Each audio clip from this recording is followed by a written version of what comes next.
உலக மக்கள் எல்லோருக்கும் வணக்கம். சுபிக்ஷா டிவி வாயிலாக நான் உங்கள் ஜி கோபால் பேசுகிறேன். இன்னைக்கு பேசக்கூடிய தலைப்பு என்ன அப்படின்னா, செவ்வாய் பகவானுடைய பெயர்ச்சி. இந்த செவ்வாய் பகவானுடைய பெயர்ச்சி எப்ப நடக்குது அப்படின்னா, ஜூலை மாதம் 28 ஸ்டார்ட் ஆகி செப்டம்பர் மாதம் 13 வரைக்கும் சிம்மத்திலிருந்து இந்த செவ்வாய் பகவான் பெயர்ச்சியாகி கன்னி ராசிக்கு வர்றாங்க. அப்ப இந்த செவ்வாய் பகவானுடைய பெயர்ச்சி ஆகப்பட்டது 47 நாட்கள். அப்ப இந்த 47 நாட்களில் இந்த செவ்வாய் பகவான் தனுசு ராசிக்காரங்களுக்கு என்ன பலனை கொடுக்கவிருக்கிறார் அப்படிங்கிறது தான் இந்த பதிவின் மூலியமாக நம்ம பார்க்குறோம். அதற்கு முன்னாண்ட தனுசு ராசிக்கு நிறைய பதிவுகள் போட்டுட்ருக்குறோம். எல்லாரும் அந்த பதிவை பார்க்குறீங்க, லைக் பண்ணுறீங்க, சப்ஸ்கிரைப் பண்ணுறீங்க. அது போக உங்களுடைய ஜாதகத்தையுமே அனுப்பிச்சு எங்கிட்ட நீங்கள் விளக்கம் கேட்டுக்கிறீங்க. உங்கள் எல்லாத்துக்குமே என்னுடைய மனமார்ந்த நன்றிகளும் மனமார்ந்த வாழ்த்துகளும். இப்போ தனுசு ராசி செவ்வாய் பயிற்சி. இப்போ தனுசு ராசிக்கு 10ஆம் இடத்தில் அந்த செவ்வாய் பகவான் இருக்கிறாங்க. அப்ப அந்த 10ஆம் இடத்துல அந்த செவ்வாய் பகவான் இருப்பது யோகமா அவயோகமா? கண்டிப்பாக 10ல் ஒரு பாவியாவது இருப்பது நல்ல விஷயம். அப்ப இந்த செவ்வாய் பகவான் ஆகப்பட்டது இந்த 10ஆம் இடத்துல இருப்பது இந்த தனுசு ராசிக்காரங்களுக்கு யோகம். அப்போ இந்த தனுசு ராசிக்காரங்களுக்கு இப்ப நான் பலன் சொல்ல காத்துட்டு இருக்கிறேன்.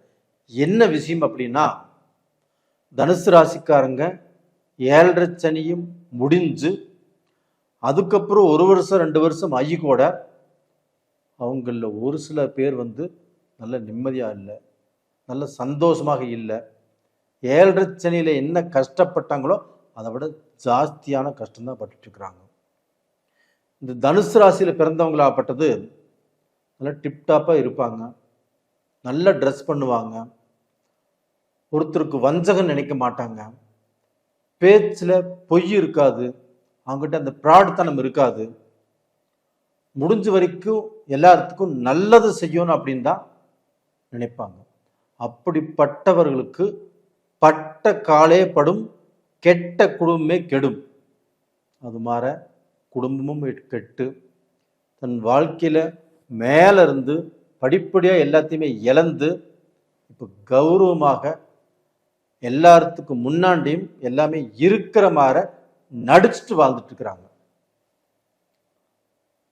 அவங்களுக்கு ஏதாவது ரூபத்துல ஏதாவது பெயர்ச்சிகள், ஏதாவது கிரகத்துடைய பெயர்ச்சிகள் நம்மளுடைய வாழ்க்கையில ஒரு நல்ல மாற்றத்தை கொடுக்காதா, ஒரு நல்ல வேலையை கொடுக்காதா, ஒரு நல்ல பிஸ்னஸை கொடுக்காதா? இதைத்தான் அவங்க எதிர்பார்த்துட்டு இருக்காங்க. அவங்க கோடி கோடிய பணம் கேட்கல, நிம்மதி, சந்தோஷமான வாழ்க்கை. அந்த நிம்மதியும் அந்த சந்தோஷமான வாழ்க்கையும் உங்களுக்கு கிடைக்க போகிறது. இது உறுதி, இது உண்மை. ஏன்னா அதே செவ்வாய் பகவான் ஆகப்பட்டது 10ஆம் இடத்தில் இருந்து 8ஆம் பார்வையாக உங்களுடைய ராசிக்கு 5ஆம் இடத்தை பார்க்கிறார். அது செவ்வாய் பகவான் வீடு தான். அந்த செவ்வாய் பகவானுடைய வீட்டை செவ்வாயே பார்க்கிறார். அது தனுசு ராசிக்கு 5ஆம் இடம். அப்ப 5ஆம் இடம் என்பது என்ன? புத்திரர்கள், குழந்தைகள், அது போக அவங்களுடைய அறிவு, அவங்களுடைய திறமை, அவங்களுடைய முயற்சிகள், அவங்களுக்கு ஒரு நல்ல வாழ்க்கை, அவங்க கிட்ட இருக்கக்கூடிய திறமைகளுக்கு மிகப்பெரிய வாய்ப்பு இந்த பீரியட் எல்லாமே கிடைக்கும். பதவி, நல்ல ப்ரமோஷன், நல்ல வேலை, நீங்க செய்யக்கூடிய வேலையும் அந்த வேலையுடைய அருமையும் இப்பதான் தெரியும் உங்க பாஸுக்கும் உங்க சூப்பர்வைசருக்கும். அப்போ அந்த மாதிரி நல்ல வேலையும் நல்ல பதவியும், அது கவர்மெண்ட்டாக இருந்தாலும் சரி பிரைவேட்டாக இருந்தாலும் சரி, ஒரு நல்ல ப்ரமோஷன் கண்டிப்பாக கிடைக்கும். கண்டிப்பாக இன்னைக்கு யாருக்கெல்லாம் நீங்கள் நல்லது செஞ்சும் நல்ல பேரை வாங்க முடியல, வாங்க முடியாது, உங்களுடைய ராசி குருடைய ஆதிக்கம்.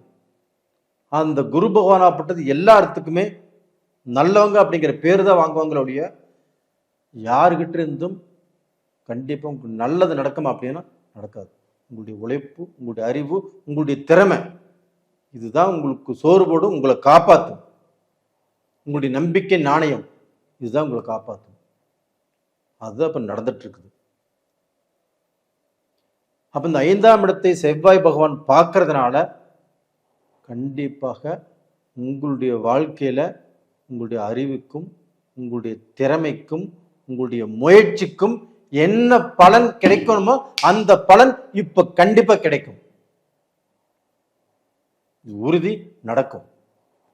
அது மட்டும் இல்லைங்க, இப்போ சனி பகவான் உங்களுடைய ராசிக்கு 4ஆம் இடத்துல வக்ர கதியில் இருக்கிறாங்க. அதே சனி பகவான் செவ்வாயை பார்க்குறாங்க.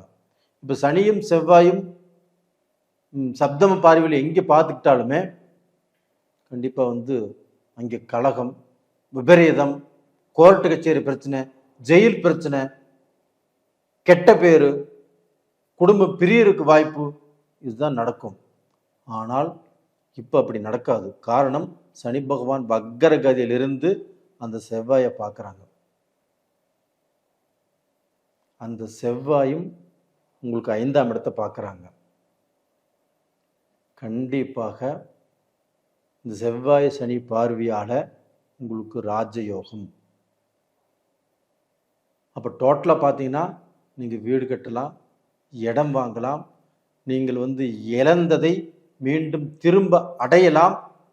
ஒரு இடத்த வித்துட்டீங்க, ரொம்ப வேதனைப்பட்டு இருக்கிறீங்க, அதற்கு ஈக்குவலான ஒரு இடம் வாங்குவீங்க, இல்லைன்னா அதே இடத்த வாங்குவீங்க. ஒரு நல்ல அனுபவம், நல்ல நீங்கள் ஒரு வீடு கட்டி அந்த வீட்டில் குடியிருந்து உங்களுடைய கஷ்டத்துக்கு, உங்களுடைய கடனுக்கு, உங்களுடைய பிரச்சனைக்கு அதை வித்துட்டீங்க. எந்த அளவுக்கு மனசு வேதனையாக இருக்கும், எந்த அளவுக்கு குழப்பமாக இருக்கும், அந்த குழப்பம் எல்லாமே தீருவதற்கு ஒரு நல்ல வீடு உங்களுக்கு கண்டிப்பாக அமையும். சொந்தத்தால் பாதிக்கப்பட்டீங்க, உறவுக்காரங்களாலேயே நீங்கள் பார்த்தீங்கன்னா பயங்கரமான மோசமான விளைவுகளை சந்திச்சிங்க, ஏமாந்து போனீங்க, உங்களை ஏமாத்தினாங்க, எல்லாத்தையும் நீங்கள் கண்ணில் பார்த்துட்டீங்க. யார் எப்படி, உறவுக்காரங்க எப்படி, பழக்க வழக்கம் எப்படி, மனைவியுடைய உறவு எப்படி, கணவனுடைய உறவு எப்படி, எல்லாத்தையும் தெரிஞ்சிட்டீங்க. இதற்கு மேலே உங்களுடைய அனுபவம் தான் உங்களை காப்பாற்றும். யாரு கூட பழகணும், யாரு கூட பழகக்கூடாது, யாரை நம்பணும், யாரை நம்பக்கூடாது அப்படிங்கிற எல்லா விஷயம் தெரிஞ்சிட்டீங்க. இனிமேல் தான் உங்களுக்கு வாழ்க்கையை கண்டிப்பாக நீங்கள் நல்லா இருப்பீங்க.